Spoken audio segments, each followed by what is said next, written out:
toll-free number tonight, 855-450-FREE. Pat's in the Ozark Mountains. You're on Free Talk Live, Pat. Hi. Hey, you're on the air. Yeah. I'm being prosecuted by the town where I live. Oh, no. For what? Well, I have a garden, and they think it doesn't look pretty. Oh, my. Actually, it's my neighbors are complaining. Always their the snitch house neighbor. Huh? It's always the snitch neighbor. So, wait, just a quick question about your garden, Pat. Is it in the front yard? It's front and back. Got it. All right. What are you growing in that garden? Oh, gosh, lots of things. Lots and lots of things. Some veggies, some Well, it ain't animals. Yeah, I have veggies, I have flowers, bushes, Flowers, okay. trees. quite a variety. Gotcha. Yeah. And how do you grow things in the front yard and the backyard? Usually you have one side that gets sunlight. depends Well, on I where have your quite a house is. big lot, almost half an acre. Okay. And there's various areas of the yard that are good for growing different things because of the timing of the sunlight or the amount of the sunlight and so on. So, Okey-doke. it's not all good. I have, some spots that I am able to use. I'm trying to use as much of the land as I can. Now, to for grow how it. long have you had this garden? I started in about 7 years ago. So this is I not a never new got- thing. When did the neighbor No, file the complaint? Pardon me? When was it that the complaint was filed? You've had the garden for 7 years. Well, it's not just the garden. It's like, I think they have a friend or a relative in city government, and they're putting pressure on them to just nail me. They don't like me, and Well, okay. When did you become aware of this? When did code enforcement come for a visit? What was the first incident that really happened to you? May of 2012. Okay. It's been going on for a while. So what did Anyway, they do? these- What happened in May of 2012? Well, the thing is, they cite me for things they don't say. See, according to the local law, if there's a problem on your property and someone has complained, they're supposed to send you a notice that says, X, Y, or Z is wrong, and you have so many days to correct the issue or tell us what, have a conference with us. Mm-hmm. And if it's not resolved by the end of that period, then you'll be cited for a violation. That's pretty typical for zoning boards and sounds right. zoning Yeah. enforcers. They give people a window of time to comply. And then if they don't comply, then the force gets ratcheted up and they move to issuing a citation. That citation will be likely collected in court if you don't pay it. If you don't pay it, they could put you in a jail cell.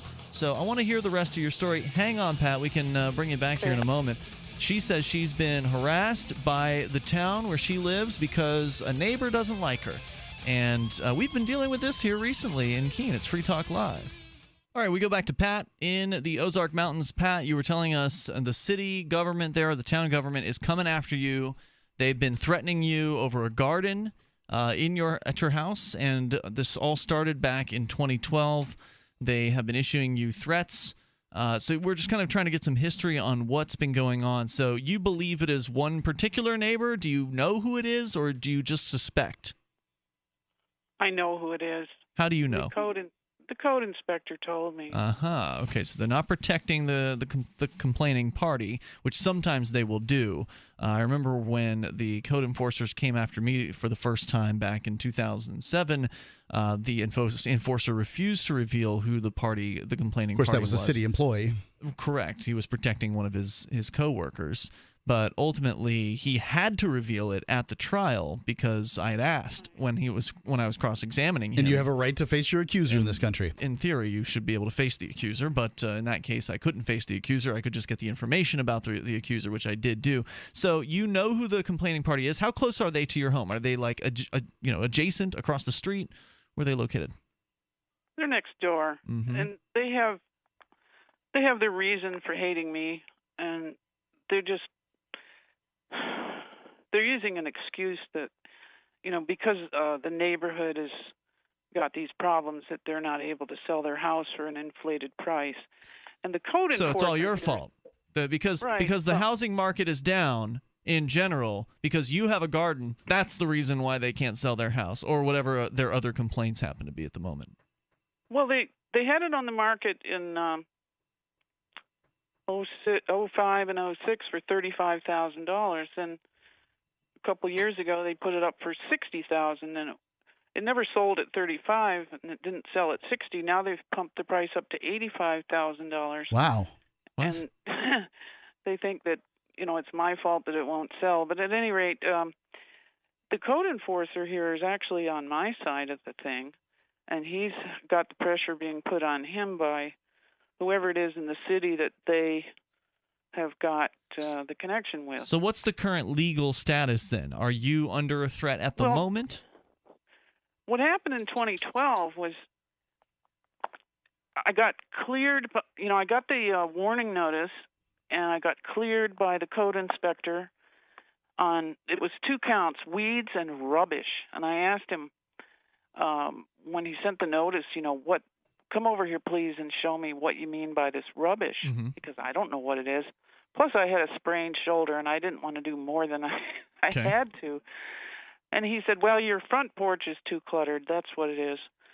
So, I cut down everything but my cultivated plants to the correct height and cleared off the porch, and he came over and he cleared me on everything, and the next morning I got 2 citations for weeds and rubbish. From the same I called him guy? back.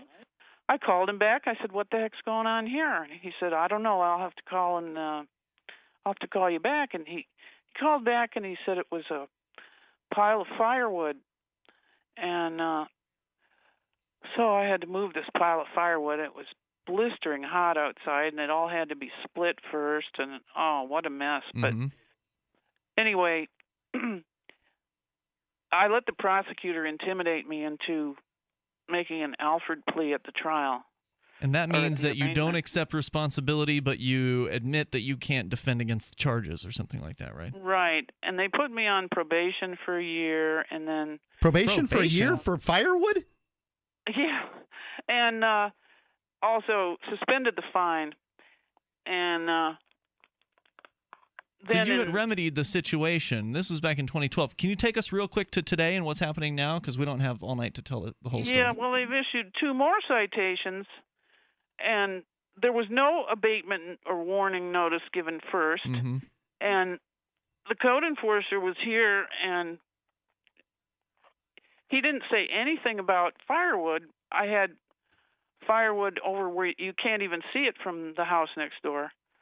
And but he sent a citation for nuisance, and the police chief came with it, and I said, "What is this nuisance?" Have He you said, "Oh, gotten well, any it's your-" video of any of this happening?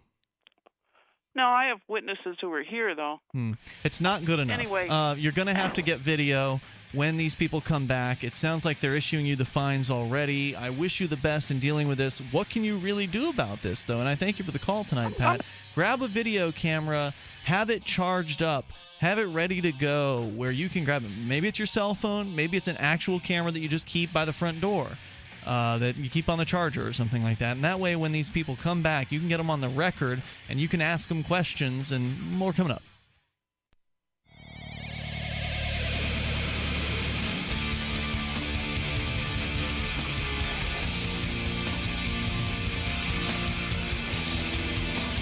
Free Talk Live. Take control toll free here at 855-450-FREE. That's 855-450-3733. We've got Skype as well. You may Skype into the show. Our username is lrn.fm, so feel free to avail yourself of that method if you don't mind. I have to say, Skype generally sounds better than your phone, so if you've got it, please put it to use. Just send a contact request to us. It will be approved. Uncovering the secrets, exposing the lies, that's what the readers of freedomsphoenix.com get every day. Readers of freedomsphoenix.com are constantly provided the detailed real news that lies between the lines of propaganda and the relationship we have with coercive governments. freedomsphoenix.com offers up-to-the-minute updates on the economy, technology, communications, and the rise of the police state. Go now to freedomsphoenix.com and get signed up there for their free daily dispatch. That's freedomsphoenix.com. Our toll-free number is 855-450-FREE. I wanted to talk a little further about Pat's situation where Pat was dealing with some bureaucrats, some officious bureaucrats coming around telling Pat that it was either that there was some sort of a mess in her yard, or that there was garden illegal, can't have this, the porch is too dirty. There was just one thing after another being reported ostensibly by a neighbor. And how do you deal with this situation? Because ultimately, this code enforcement has resulted in I think the destabilization of neighborliness. It has destroyed almost in some places the idea of being a neighbor. Right. People don't want to go to their neighbor and discuss whatever the problem is. They're scared. And if they do go, they go with this sort of lordliness about being in the right. You're going to do what I say because I'm in the right, that kind of thing, rather than sort of talking to people legitimately. I had a neighbor who I have no idea what the rules were on this, but he came across the street. He's like, I want to put up a dish network thing on one of my trees out near, because he's had a bunch of trees in his yard. He couldn't put it up on his house. He's like, I want to put out one of these trees out in front, and I just wanted to find out if that's cool with you. And I'm like, well, do you want TV? And he's like, yeah. Do you want dish TV? He's like, yeah. Well, I don't see why it would be a problem with me at all. Well, he obviously has had problem neighbors in the past who would have had a problem with something like that. You're despoiling the nature by putting a satellite dish up, Mark. Or whatever one does. Well, it sounds like the solution when these code enforcers come around is to have some humility and go to your neighbors and talk to them. Just be a good neighbor. Like, be the neighbor you want them to be to you. And then maybe that will open up an opportunity for them to say, oh, hey, yeah, by the way, while you're here, I wanted to tell you, I saw some stuff on your porch, or I saw some stuff here. At least give them the opportunity to speak to you, rather than have them feel like, oh, I have to go to the local government, and then they're I've going to actually talk done to this. somebody. I've gone around to all of the neighbors' houses here and handed my business card to them, introduced myself, and said, hey, if there's ever any concerns or any issues you have with the folks living here or whatever, reach out to me. Give me a call. I'll do my best to take care of that. And, of course, then the question becomes, well, was it actually one of the adjacent neighbors? Because I have not gone all the way down the street. I've only gone to the adjacent neighbors who are, within a house viewing distance kind of the house where I'm living. And so if it's a neighbor who lives down the street, I mean, how far does one have to go? Pretty far. I think, You think so? Yeah, as much as is considered your neighborhood. And just thinking out loud here, I think it would be kind of cool to have a neighborhood association sort of thing, like an informal neighborhood association. Have those things here. Well, they do. Yeah. These exist. But it would be one that you just invent and say, I've got these signs that we might want to put in our front yards that say we're part of such and such neighborhood association. And I go to my neighbors when I have problems, not to the government. We go to each other first to work our problems out independently. We don't need to resort to the local government to solve our problems for us. Well, unfortunately, about 3 houses down from this location is the house of 2 of the haters here in town.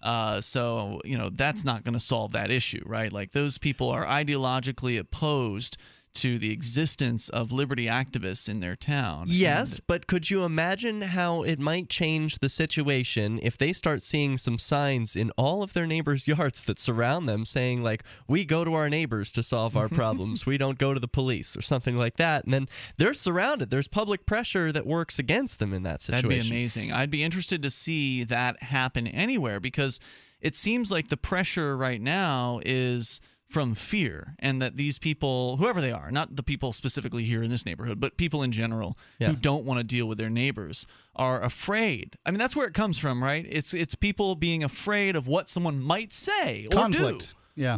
as a result of somebody talking to them. So instead, you call up the intermediary, the zoning board or the police or whoever it is that people call for these things. Sometimes it's the homeowners association.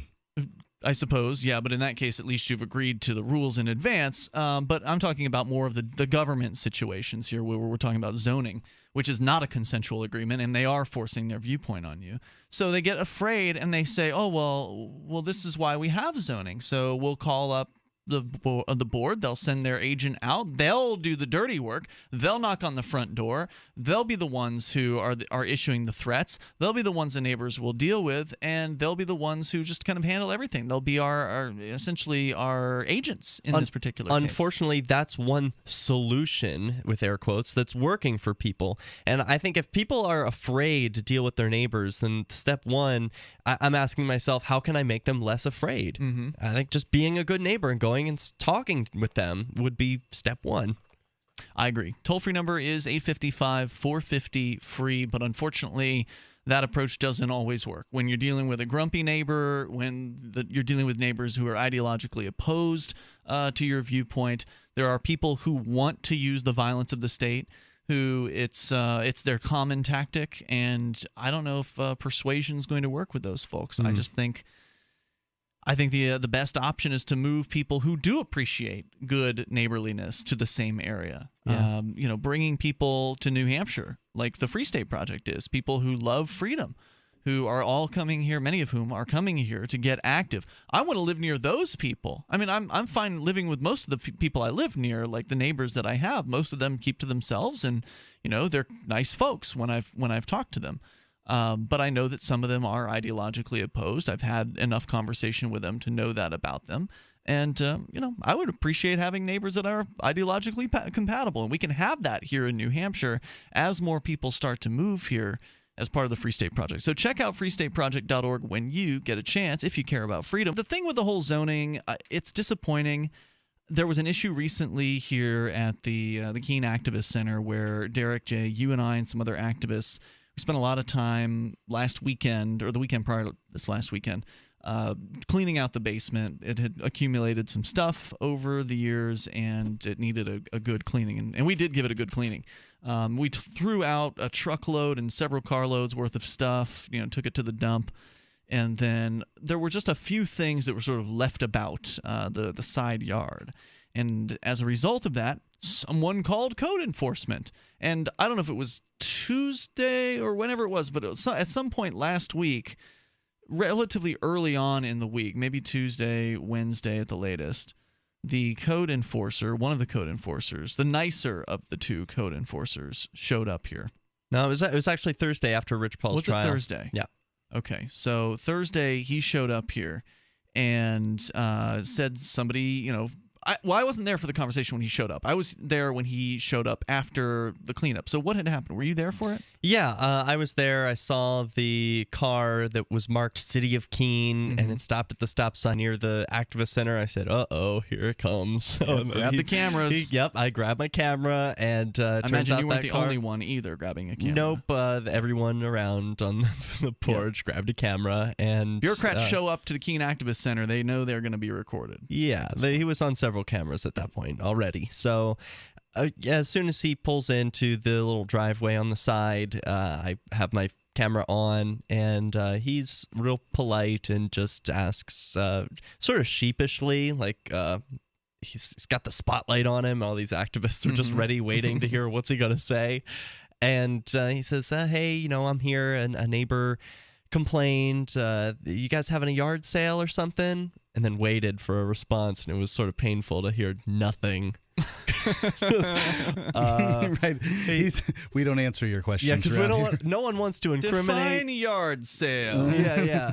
Like, we don't know where this is going. At least I don't, so I'm not speaking up about anything. I don't want to incriminate myself or anyone else. Are you conducting an investigation? Yeah, so unfortunately, at what I would consider unfortunately, someone else decided to speak up and answer all of his questions. And it turned out that it was pretty okay, that he was just saying, I'm relaying a message on behalf of a neighbor. They were a little upset that it looked a little dirty. It looks like there's some trash out here. Please clean it up. And I thought it was a totally reasonable request. It was done Did he politely. say, or else do you have 2 weeks? Did he give a time frame? He didn't levy any kind of threat. We just said, hey, look, it's trash night tonight. We're ready to throw all this stuff away. We'd be willing to just take a few of the things out of the yard for now. We're going to be putting them in the front yard later to be taken away from the trash men. But, hey, we're willing to work this one out with you. You know, it was a totally reasonable request. I just wish that the neighbor had done it themselves. Because, I don't want to be a bad neighbor. And in the case of what was happening there, I don't think it was anyone's intention to have a cluttered yard. But, we had spent the morning cleaning stuff out and then got busy with other things. And a few things were left around. And that's it. And it would have been taken care of eventually anyways. But yeah, you're right. It wasn't an unreasonable request, and nor would it have been unreasonable had it come from the neighbor. There's another neighbor who has no problem talking to me. He'll, there was an issue with some old branches that had been left up against his fence, and the fence was kind of, he wasn't able. He said he likes to clean the other side of the fence, and he couldn't clean it with all the old branches there. And and I had never done anything with these things, and they probably are a rat's nest or something like that. And so he brought it to my attention. And I said, "I'll get that taken care of for you." And then I took care of it right away. Everybody has blind spots, and neighbors can be really helpful in helping us find out what those are. And I want to help out and be a good neighbor. So I just wish that my neighbors had spoken to me personally rather than send the government man. Because I was a little afraid, when the government man shows up, you never know what's going to happen. So I'm getting this guy's ID, I'm getting his license plate, I'm, shaking a little bit because who knows if threats are going to come down. So eventually, I presume they would, right? Like, had the cleanup not happened, threats could come down. But, to that guy's credit, he actually showed up, the zoning enforcer. He showed up here the day after that, after the cleanup had happened. And he did just come by to say thank you. He said, and the bizarre thing was, he said thank you on behalf of the neighbor. So once again, whoever this anonymous neighbor was, issued this thank you through the code enforcer, presuming that's what happened, and he wasn't just doing it on his own volition. Could you imagine what that phone call's like? Oh, hi, it's me again. Yeah, would you go down and thank them? They cleaned up.